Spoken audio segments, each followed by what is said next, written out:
Welcome to the Savvy Woman Show. I'm Catherine Magana, a certified financial planner professional for Savvy Woman Wealth Management, where we educate and enlighten women into being knowledgeable investors.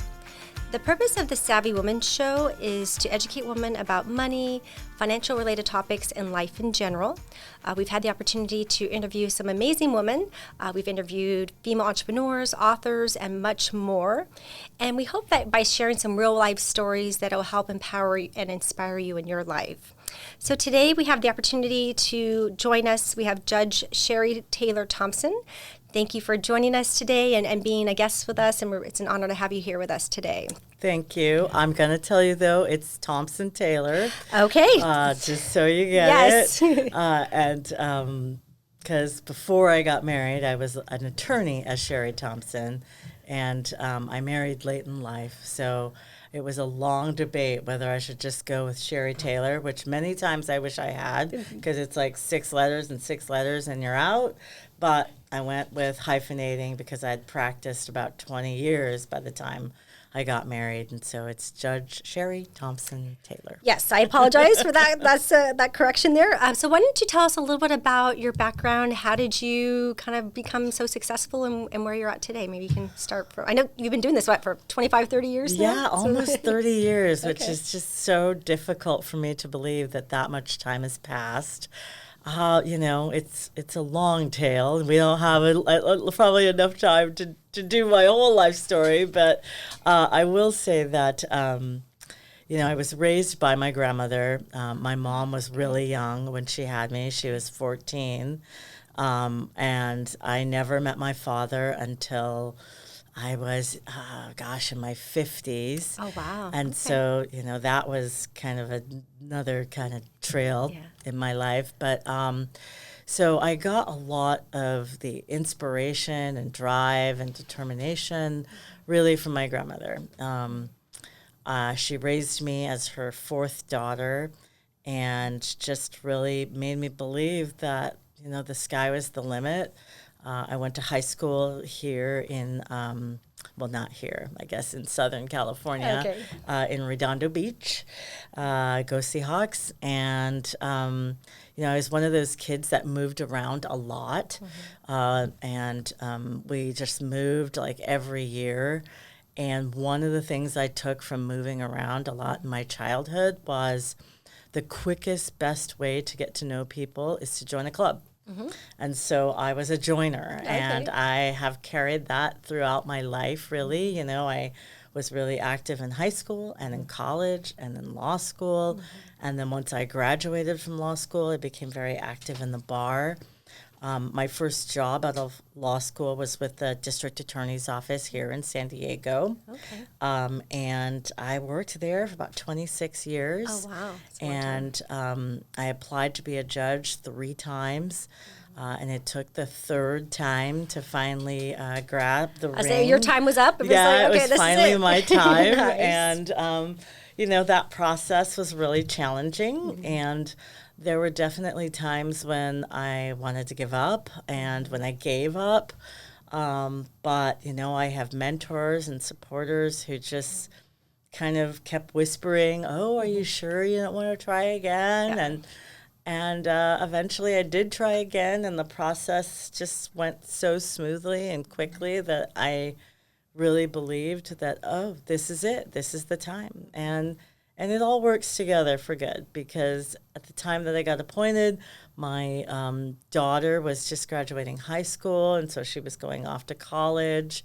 And so it really allowed me to focus on learning the craft of being a judge, and it seems really easy when you're a lawyer and you're watching it for 26 years, but all it's a whole other story when you're on the other you're side. on the bench and you're looking out at the people who now think you know everything, and you're like, oh gosh, this is a tough question.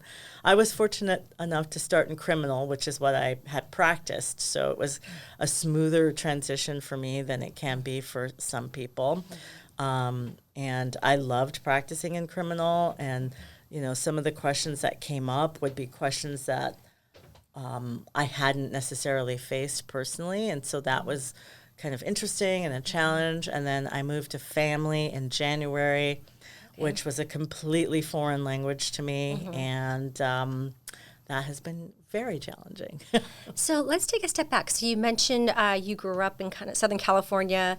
Did you know you wanted to go to law school and kind of go down this path, or kind of what? Not really. Just kind of happened. It's one of those things that's kind of fishtailed throughout my life. I thought at one point in college that I took the LSAT and I wanted to go to law school. I was a paralegal for 5 years before I went to law school. But in high school, I wanted to be a journalist. And interesting. I was really interested in being a broadcast journalist. And so that was what I was focused on when I first started college. I went to the University of Southern California, fight on. Okay. You can see I'm one of those people that's tied into all my alma maters. There you go. But, so I went to SC, and I didn't get accepted into the School of Journalism right away. Okay. I came in as a political science major, and I went to like Poli-Sci 101. That's interesting because I ended up in this kind of field it's later. It's true. It totally was the right way to go. But I, sitting in Poli-Sci 101 with 300 other students. And I thought to myself, this is so boring. Why are people even interested in this? And so I thought, I don't think poli-sci is the one for me. But after my first semester in political science, I got a letter that said I had been accepted to the School of Journalism. And I was so excited. I was like, this is it. So I took, intro to journalism, and I got a C. And then I got kicked out of the School of Journalism because I had a 2.0. Like, wait a minute, so maybe this isn't for me. It was short-lived, my arc of journalism. So then I thought, okay, well, what can I do that's close to journalism that, will work for me? And I chose communications.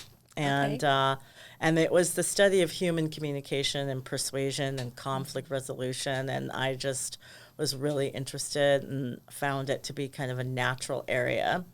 But law didn't really speak to me until I graduated. Okay. I got a job with a law firm in Los Angeles. It was a small boutique that did asbestos litigation and products liability. And I worked there for about 5 years. And during that time, I had my first child. And I also thought, I don't think that these lawyers are actually smarter than me. I think they just went to law school. So maybe I should just go to law school. There you go. Okay. And once I kind of told them, hey, I'm thinking of going to law school, they were incredibly supportive. And, they put together a little scholarship for me when I left. And this was so long ago that it was during the time of the LA riots. Oh, okay. It was in 92. The 90s, I remember that. And we lived in South Central at the time. And I remember thinking, my daughter was 2, going on 3, and I'm thinking, I can't raise my daughter here. The grocery stores are burnt down, and the National Guard is, stationed around. And I just thought, this isn't where I want to raise my daughter. Yeah. So my grandmother lived in Arizona. So I thought, well, I should be polite and at least apply to the schools in Arizona. She lived outside of Phoenix, so I applied to Arizona State and the University of Arizona. My calculations were, if I lived in Phoenix, she might think, why aren't you coming over here all the time? But if I live in Tucson, where the University of Arizona is, I can still see her, but she'll recognize I'm 2 hours away. So I picked University of Arizona, in part as well because it was built right around the same time as USC. They were both in the Pac-10 at the time, and I wanted to go to football games. I wanted a school that, I would feel a community. Yeah. And Tucson was just a great place to live, and I could go to see my grandmother. When she was close enough, but far away enough. But far away enough. And so during finals, she would watch my daughter for me, that was and nice. Yeah. So it just really worked out really well. And we spent 3 years in Tucson, and then I applied to be a district attorney as kind of part of that path, and I knew after 3 years in the desert that I wanted to get back to the beach. California. So like, all right, it's calling I me. literally applied from like Northern California to Southern California, but only just like DA offices on the coast. So, I was like, maybe Santa Cruz, maybe San Jose, maybe Ventura, maybe Santa Barbara. How about LA? How about San Diego? And fortunately for me, San Diego worked out, and it was a tremendous experience. And I started as a graduate law clerk there, straight out of school. I did take a little hiatus and do some entertainment law for about a year, and then kind of circled back home to the district attorney's office. And you haven't left. So now Southern California and San Diego is your home. Oh, San Diego's definitely my home. Yeah, I've been here since 95, and I go home because my mom still lives there, but, there's nothing like San Diego. It's just an amazing place to live. And I feel like, most people who live here, you travel and you would love it, but when you come back, you're like, I'm back. And it's such a diamond that when people come to visit, you just have this sense of pride. You're like, yes, I know, I live here. And they'll say, it's so beautiful. And you think, yeah. You're right. It is beautiful. And there are amazing places all around the world, but San Diego is definitely home for me. So tell us a little bit about your success. Obviously, you've had an amazing career. It sounds like you've spent a lot of time. Is there a secret to your success, or what do you think kind of stands out to you? Why you're a secret to my success? Okay. I have so many secrets. Okay. They're all they're all cliche, honestly, Yes. but I still believe all of them.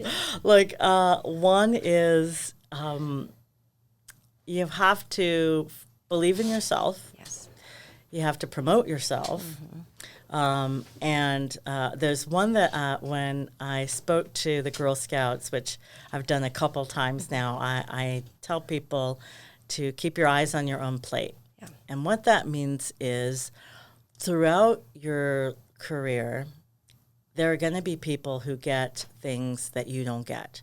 There are going to be people who accelerate really quickly, and you're going to look at them and think, why? Why did that person, get that opportunity or get that promotion or get that case? And you'll think they're not better than me, and then you'll have all of these competing thoughts in your head about how it's not fair and what should you do, and it's favoritism, it's nepotism, it's sexism, it's racism. You'll have all these things that are going in your head. And for me, at the district attorney's office, I quickly figured out I needed to keep my eyes on my own plate, which is, you have a plate in front of you that's filled with different foods and opportunities, and focus on what's in front of you. Do the best you can with what's in front of you, and you will progress. And in part, it's through your hard work, and in part, it's through your own promotion. And I think many times as women, we think, if I just work hard, people will know. Notice. Yeah, they'll notice. You have to be your own cheerleader, too. You have to be your own cheerleader. And I think sometimes we're uncomfortable doing that. We're uncomfortable advocating for ourselves. And so one of the skills is to learn how to advocate for yourself. And, it goes with different varying levels of comfort. Some people, they love talking about themselves, and so they don't have any problem with it. And other people are just like, God, I don't want to sound like a braggart, but, you have to find a way that's comfortable for you, but to make sure that people recognize what you're doing, what you're involved in. And even after, many years and the several applications trying to become a judge, there was a point in time where I was the chief of the insurance fraud division.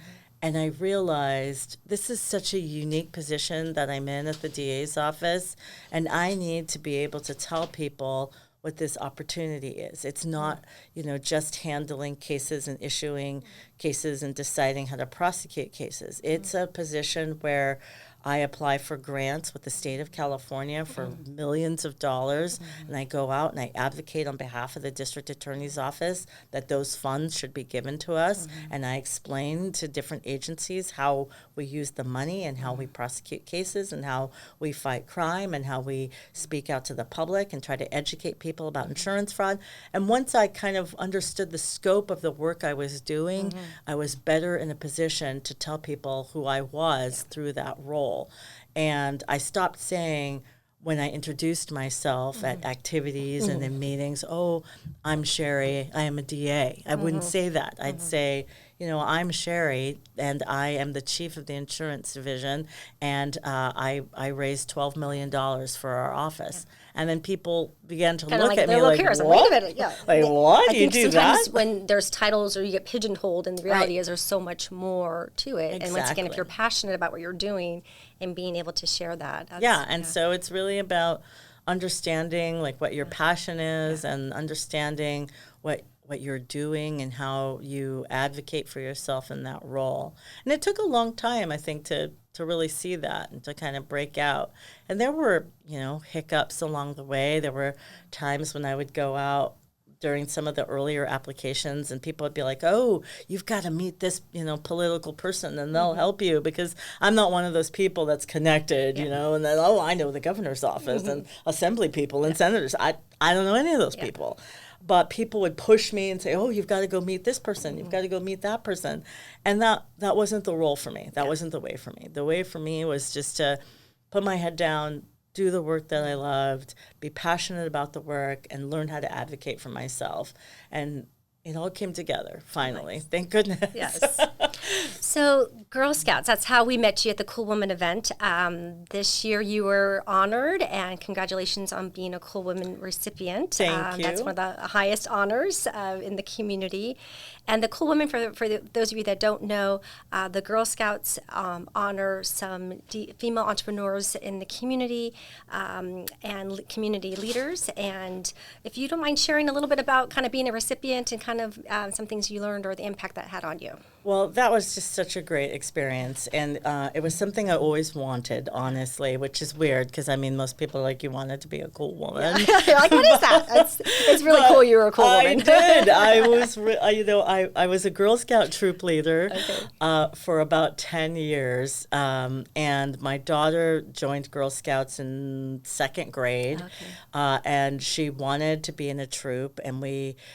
in our neighborhood, there wasn't a troop willing or available. I'm not sure if I even need to dig down deep into that, but we couldn't find a troop to join. So I started a troop, and I had never really been a Girl Scout or a troop leader, but they told me that I could set the time, I could set the meeting place, I could set where, when, and how we met. Like, perfect. That works for me. Well, that sounds like a job for me if you're telling me I have my own schedule to set it myself. So I gathered 3 other little girls, and we had a troop of 4 girls, and it's supposed to be a minimum of 5, but since we were starting out, they let us start with 4 brownies.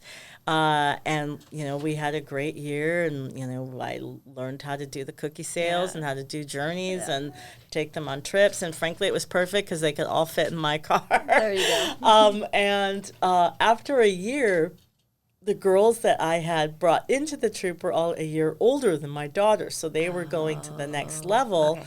And my daughter was going to be a second-year brownie while they were going on to juniors. And so I thought, well, am I going to just start again? So I don't want to do that again. Kind of transferred her to a different troop, which we stayed in for a couple years. And then from that troop, we decided she'd be an independent Girl Scout, which is a Girl Scout who's not affiliated with a troop. Yep. And so you still get to participate in camp and cookies and all the different activities, but you're not in a troop. And then finally, we got to middle school. And the middle school had a troop that the moms kind of rotated every month who was in charge. And one of my dear friends said to me, you'd be a great leader of this troop. You should take over this troop. And I said, I don't know, because I kind of like just being an independent. And so all summer, I would try and call her to say, I don't think it's going to work out. Yeah. And every time I'd get her on the phone, she would get off the phone very quickly. Yeah. She would have something to do, something would come up, and I would never get to be able to say, I can't do it. And so school started, and I took over the troop, And the moms continued to rotate as kind of bringing dinner because I was like, I am not bringing dinner. Yeah. I am leading the help, troop. yeah. Every month I will be there and I'll have a plan every month, but I cannot also get dinner. So, like, I need help here. They were good. Yes. They were like, we got this. And so every month a different mom would come and bring dinner. And I would lay out an agenda for the girls, and we would just tackle journeys and, problems. And we'd have things where I would tell them, we met at the library across the street from the school, and I would say, leave your backpack at the door and put the cone of silence on because we are going to share with each other, and this needs to be a safe space where we can trust each other. And they really were great. And leave the backpacks at the door and leave your baggage at the door was the claim, so that whatever happened at school today. You're like in that mindset. We're in a meeting. Leave the drama behind. Right? You can come in here. Yes. You can open up. And it was just an amazing experience. Right. And so I took those girls from 7th grade to senior year of high school and was with them as they graduated to college, and I visited a couple at college. I've seen them at Brown and at BC at Boston College, and it's just been a wonderful experience for me. And through that process, my daughter nominated me to be a cool woman. And I interviewed with them and was just like, this is so great. Aww. But I didn't win. Oh, okay. And so I thought, okay, well, the time's not right yet. I came close, but, So then the next few years went by, and then a young troop leader from the kind of the same service unit that I had been in nominated me. And they reached out to tell me I was a finalist, and I was like, all right. This is great. I don't even know if I was a finalist before, but then I was selected as one of the women, and it's just wondful. Yeah. You get to mentor some of the young ladies, and they do kind of a mentorship. One of those like speed dating, speed mentoring programs where the young ladies come and sit with you for 5 or 10 minutes, and you get to talk to them about the work that you do and about education and about their background and their dreams and passions, and you get to inspire them. Yeah. Then we also do, we have a big luncheon where, you get an opportunity to speak to everyone, and, there are 500, 600 people. It's a really big luncheon. Event. It's huge. I went a couple of years ago, when it was on Zoom, I did the one online, and then I hadn't been in person, and this was the first time I went in person. Although Rachel, my colleague, that we wish she was here with us today, she was an honoree a few years ago, and so she suggested, I go to the event with her, and I was blown away. It was just to be in that room with so many amazing women and to honor women like yourself, and just it was incredible. I came out of there feeling really energized and refreshed, and I think that we, like I said, sometimes we need to empower each other, and you really need to be acknowledged. Exactly. And it's just I was happy to be there and support those honorees that won, and it was also inspiring to see the young girls there, the emerging leaders, and kind of seeing them, and because that's the future of our world. It is, and it is amazing because the young women are so professional, and they're inspiring in their own right. So even if we didn't speak, just watching them reach challenges and conquer it really is incredible. And that was my first time at the luncheon as well. Oh, was it? Okay, and it was a big one. It was like, whoa! Holy cow, there are 500 people here, and I really wanted to speak to the fact that, my baby is what really inspired me to get involved with Girl Scouts. And through being with her, I just got to see what inspired these young ladies and really the issues that arise throughout middle school and high school and the challenges that they face. These young women were so bright and so dynamic, but there were secrets, I think, that they shared that made me feel honored to be a troop leader and to be a mom, and just to watch them kind of dig down and tell me about the honesty and the pressures that they face applying for college and trying. And I know it for some people that sounds like how hard could that be, but in our society, it's really changed the dynamic of going to secondary school and then going to college. And, when I applied to college, you just picked out the book out of the library, and if you got some things sent to you in the mail, and you sent them in. Did your essay, you wrote down your community hours. It was easy, but now, people are hiring experts to counsel their children for thousands of dollars, and kids have like a 4.8, and you're like, oh, it's higher than a 4.0, and they're like, of course it is. I had to take 18 AP classes to pull it all together, and you're just. It's an overwhelming process, and I think some of the young ladies feel so driven and so like, I have to get into this school. Yeah. If I don't get into this school, everything's going to be over. And I think they put a lot of pressure on themselves, and we as parents put a lot of pressure on them. I would tell people it's like the new status symbol, like where your kids go to college. And so it's hard to tell them, your life isn't going to be over if you don't get into this school. When at the same time, you want to encourage parents are like pushing them to get into this school. And so I just learned a lot from them, and just trying to tell them, it's going to be okay. And I think that's what I would tell any of them. It's going to be okay.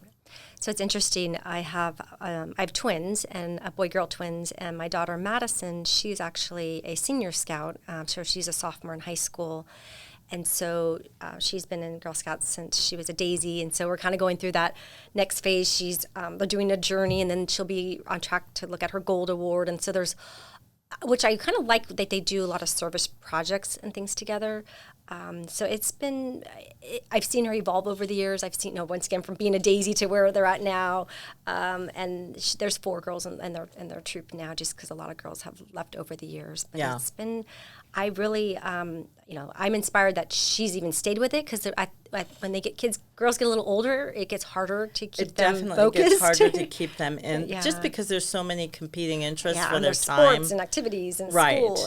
And so the young women who stay with it, the Gold Award is the highest honor that you can earn as a Girl Scout.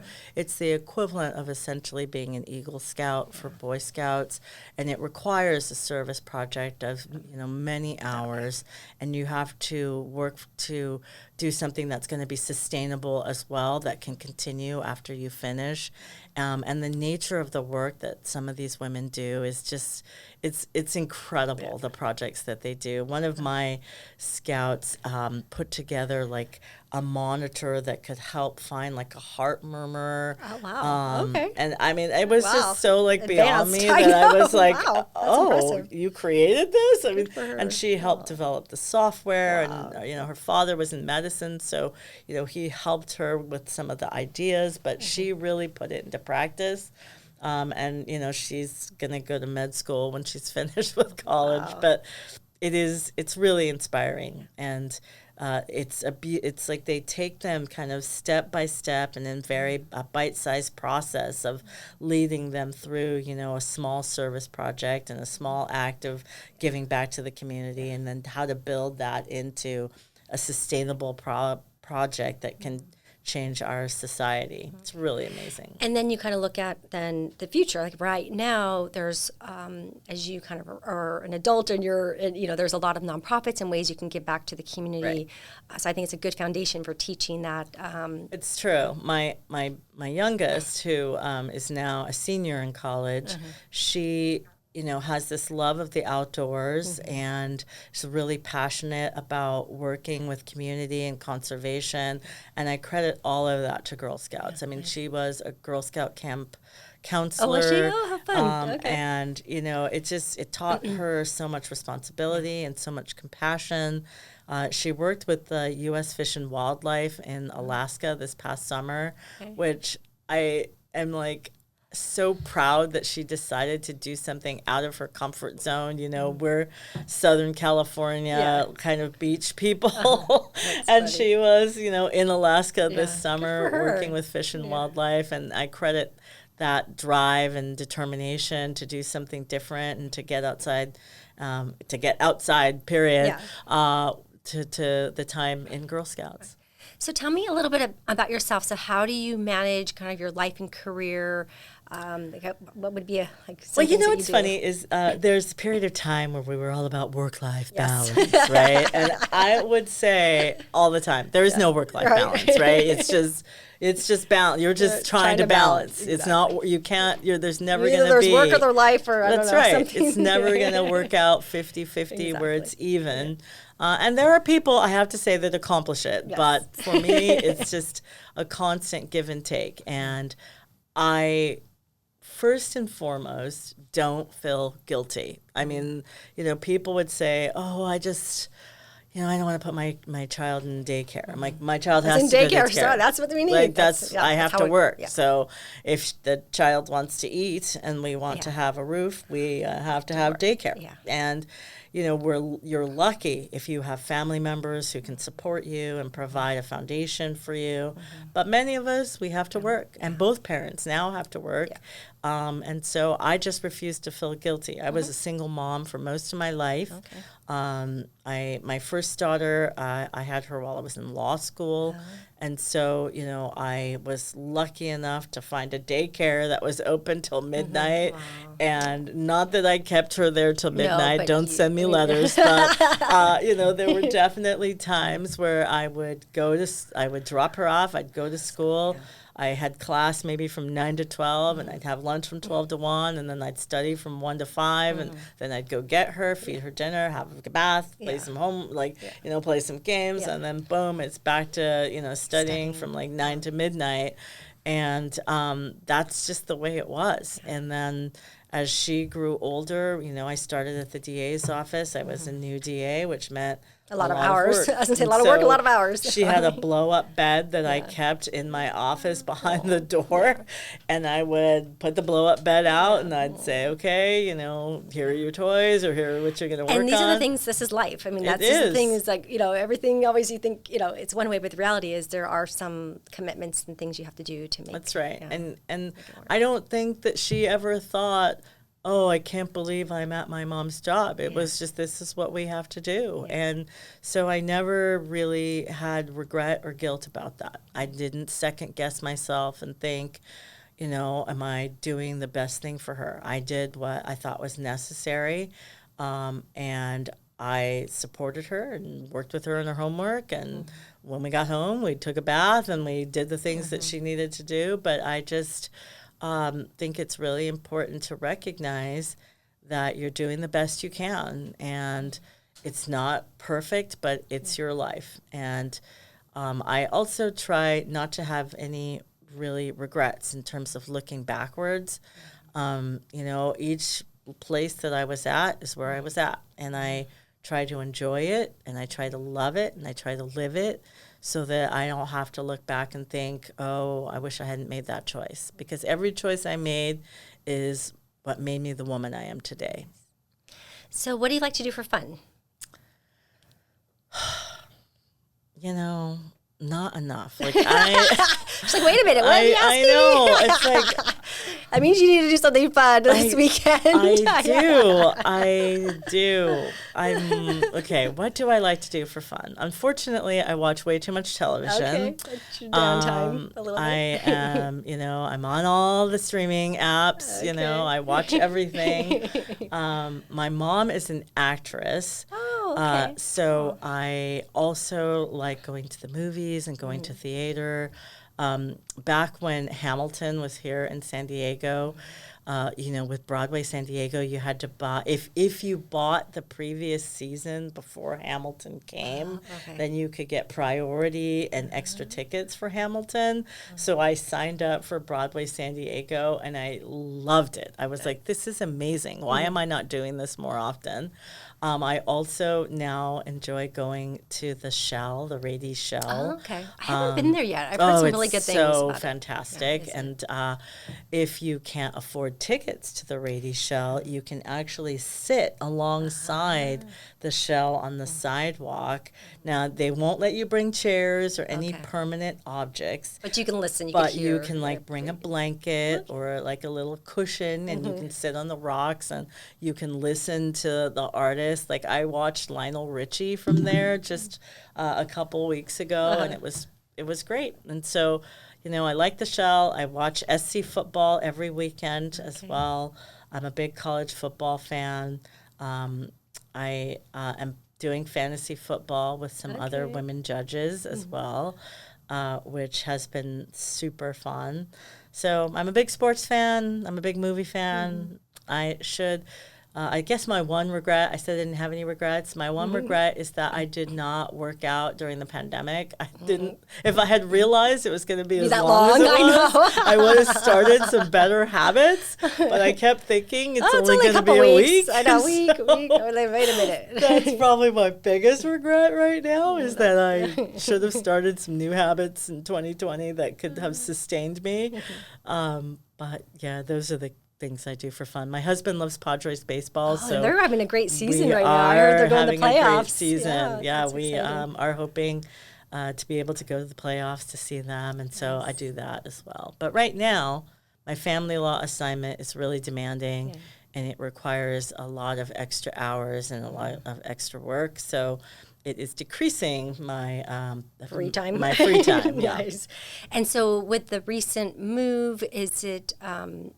It's been a transition for you, or do you feel like it's pretty comparable to where some of the areas? No, it's not comparable to anything I've ever done because I was a criminal lawyer. You know, I spoke criminal law, and so family law is a different language, and it's a really steep learning curve to learn the new language, and to learn it so publicly in front of people watching you who expect that, okay, you're sitting on the bench, and I expect you know what you're doing, and the decisions that you make are so significant and they impact people's lives directly and in terms of their children and their finances.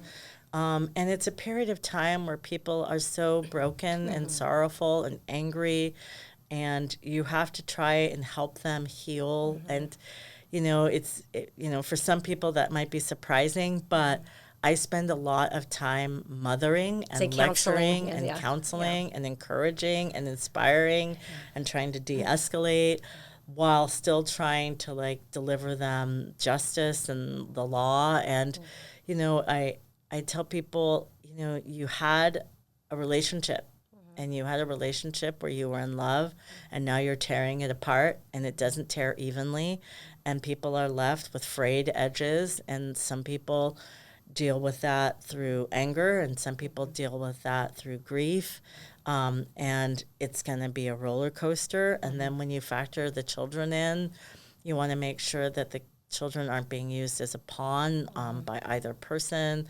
and it's just tough. You're trying to look out for the best interest of the child, and you're trying to support people and help them get through what is one of the most difficult times in their life, if not the most difficult time in their life. It's interesting. Being a financial planner, I've worked with a lot of women over the years that are going into divorce, going through divorce, or after, and there's different phases of it, and it could last, a few months, a few years, a life. I mean, it is so, and it's not a one size fits all. It's very different in every situation, and so it's, and then also the other side of it too. Sometimes you see, there might be new careers or new lives or new marriages. Right. And so, but when you're going through it, it can be very challenging. Yeah, it's a dark tunnel. And for some people, the tunnel is short. And for some people, they never come out of the tunnel. And so my goal is just to try to help people to breathe and focus on their children and to inspire them to believe that they can get through it. And a lot of people come into the courtroom and they really want to tell you everything that's happened to them. You're like, I don't need everything. And you're, unfortunately, you only have so much time the matters are set for about 20 minutes. Yeah. And so you have to hear a lifetime. And you can't tell someone everything in 20 minutes. And so that's another difficult part of the role is saying, I just wish really I could need hear it all. everything. Yeah. I wish you could tell me all the things this other person did wrong. Yeah. But I have 20 minutes. Yeah. And so, I try to redirect and I try to focus and I encourage people, kind of like the Girl Scouts, to leave the backpack at the door, let's just to get leave to your the- baggage at the door. Exactly. That everything that person did wrong in the past is in the past. And you can make a determination right now to move forward and to do it with grace. And I find myself saying, have grace for the other person quite a bit, because look, they've already upset you. Right? Yeah. They're not going to change that. They're not going to change what happened. So just try to put on the grace that you need for the 5 minutes that they're late. And sometimes people are late for real because of traffic, because of work, and then sometimes people are intentionally late, and I understand that because they're trying to mess with you.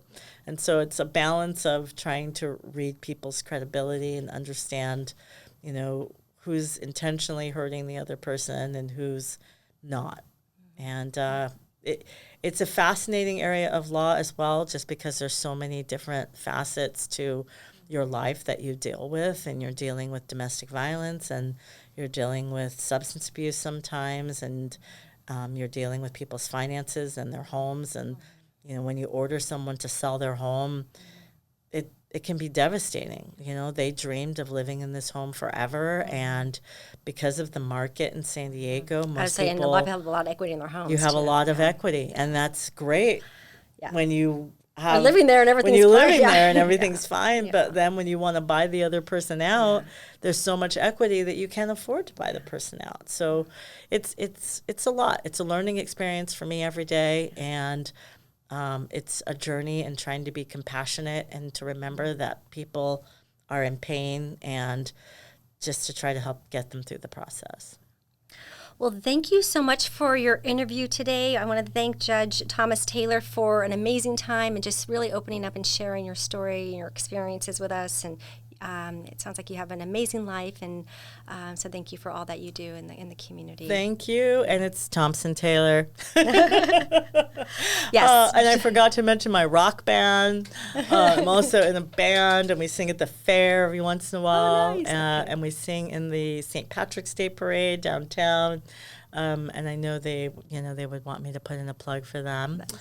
And I think that's it. Great. I talked about my great husband and Yes. the Padres. My older daughter is actually a minister, and so that's kind of cool. That's the 3-year-old that went with me to law school. Nice. And so I have a granddaughter now. Aw, how so cute. that's pretty wonderful. She Nice. just started kindergarten. So life is good, Nice. I'm blessed, and I'm just grateful for the opportunities that I've had. And the last thing I would say to your listeners is, be careful what you say about yourself, because it's true. There you go. All right. Thank you. All right. So for every show, we leave with a quote. Today's inspirational quote is from Helen Keller. Life is either a daring adventure or nothing. So with that, we've come to the end of our Savvy Woman show. And remember, knowledge is power. For successful investing, never stop learning, and savvy up. All right. I love it. Thank you. Thank you. Please stay tuned for important regulatory disclosures. Savvy Women Wealth Management is an SEC registered investment advisor. The opinions expressed in this program are for general informational purposes only and are not intended to provide specific advice or recommendations for any individual or on any specific security. It is only intended to provide education about the financial industry and how we may be able to assist. To determine which investments may be appropriate for you, consult your financial advisor prior to investing. Any past performance discussed during this program is no guarantee of future results. As always, please remember investing involves risk and possible loss of principal capital. Tax considerations presented may not be appropriate for every individual circumstance. A tax professional should be consulted before making any decisions about your tax liability.